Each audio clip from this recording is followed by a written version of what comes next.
Hello,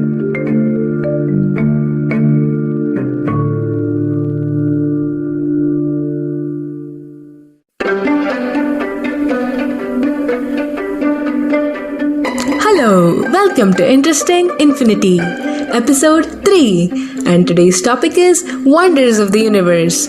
I am Siri here, and today we have Flair with us from our team Interesting Infinity.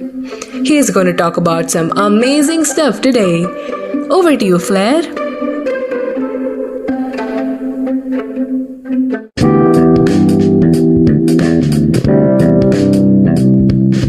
Good day, everybody. My name is Flair, as Siri said, and today I'll be telling you about the wonders of the universe and the beauty of everything around us.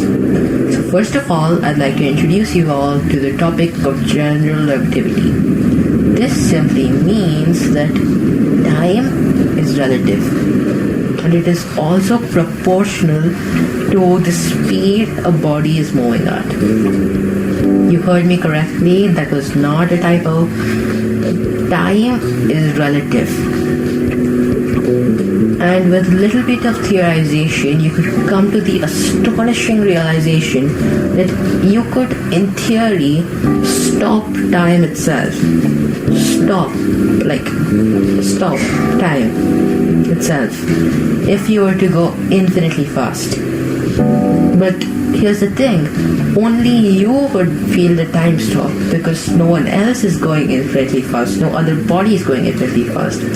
So you would feel a time stop, but then you would still be going infinitely fast in relative to the people who are observing you in this case, which would create a really interesting paradox because it would take you in an infinite amount of time to break through that infinite stop.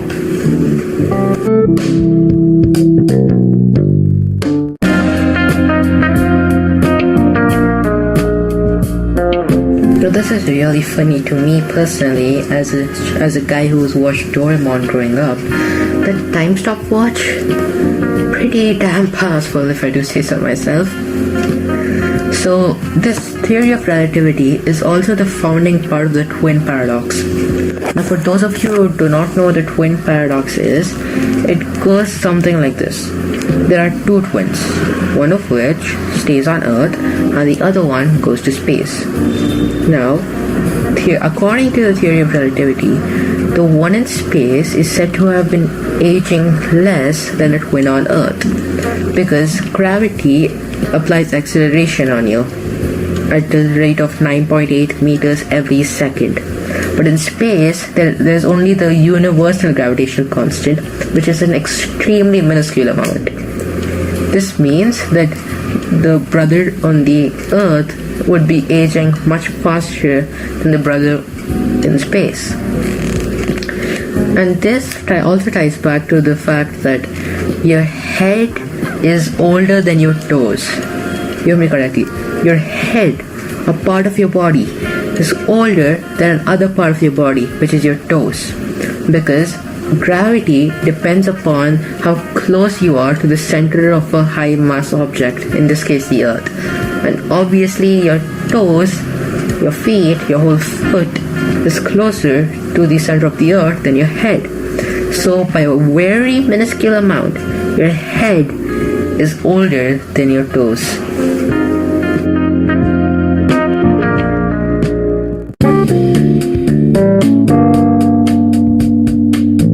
Another really interesting thing about the universe are these phenomena known as black holes.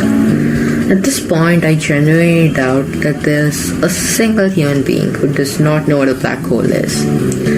They're basically these extremely huge vacuums in space that suck up everything they come in contact with, including other black holes.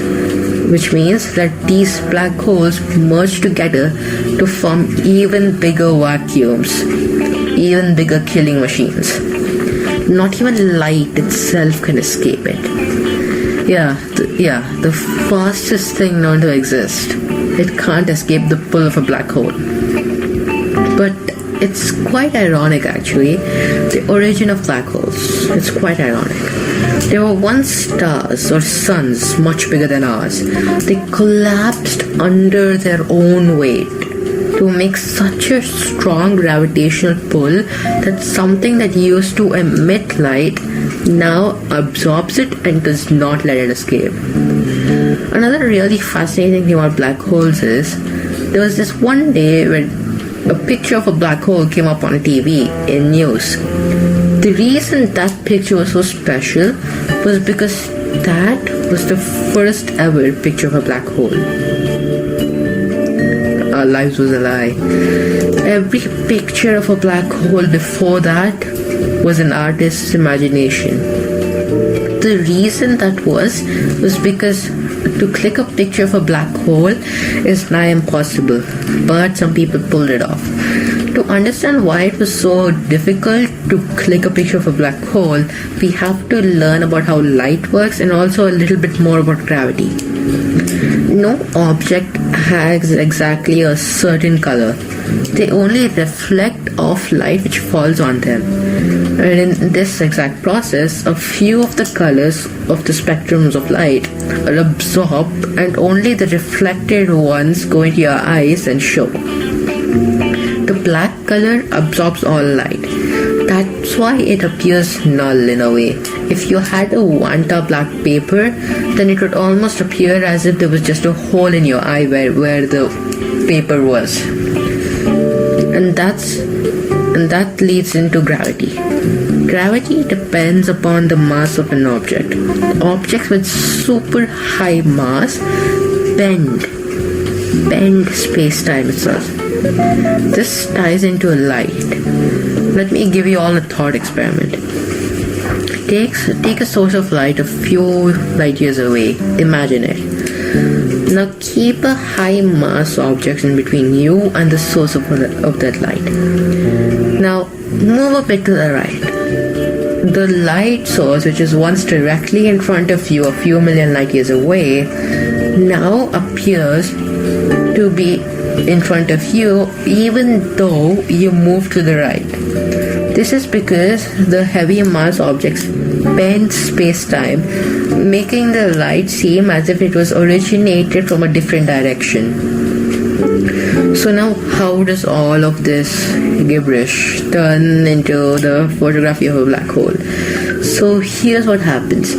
Light can't escape a black hole. So any light, any at all, that falls onto a black hole is just not reflected back. So in theory, a black hole should just appear that, black. But a black hole is formed with a singularity in middle.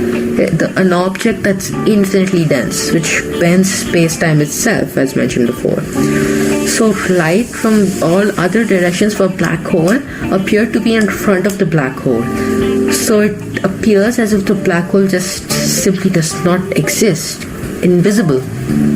That's what makes it so hard to capture a black hole in just a picture, because there is no image of a black hole at all, at all. So the only way the people who did take a picture of a black hole did it is by using several superpowered cameras at the right alignment position of the Earth, and then stitching it all up using a supercomputer. That was the only known picture of a black hole known to man, and it is also the only way to take a picture of a black hole known to humans.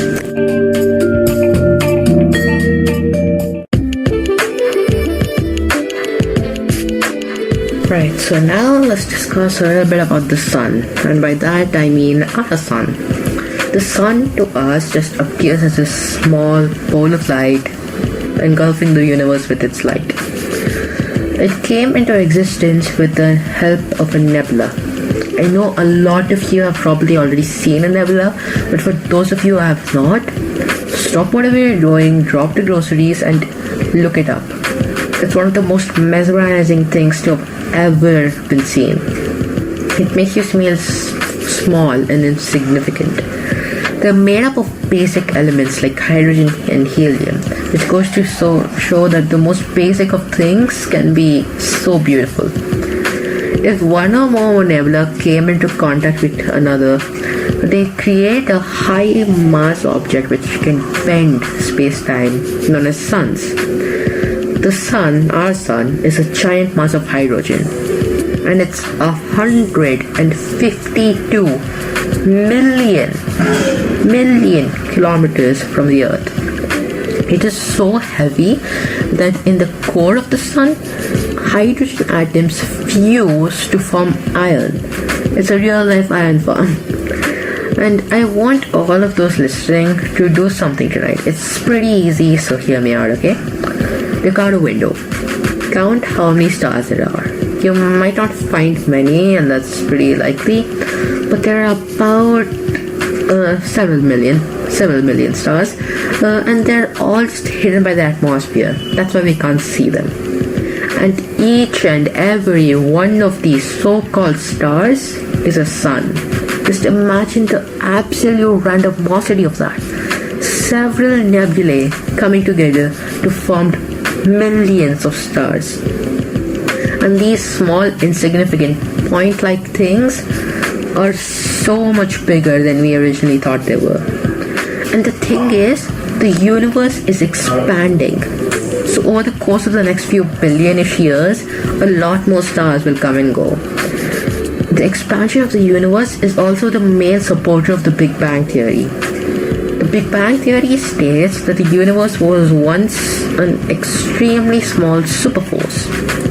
No atoms, no stars, no moons, no nothing, no structure at all. This was called a singularity. This singularity then exploded to form the universe, galaxies, and all that we know today. Me and you, the listener, or whoever it is, were once part of this. Everything was once part of this. This was theorized by reversing the expansion of the universe, which therefore means that all masses should once come together, which all form a singularity together. So next time you see something, anything, or even someone, be happy and be respectful of the fact that they were once a part of you and you were once part of them. And that's why everything in the universe was beautiful and is beautiful, because you are too.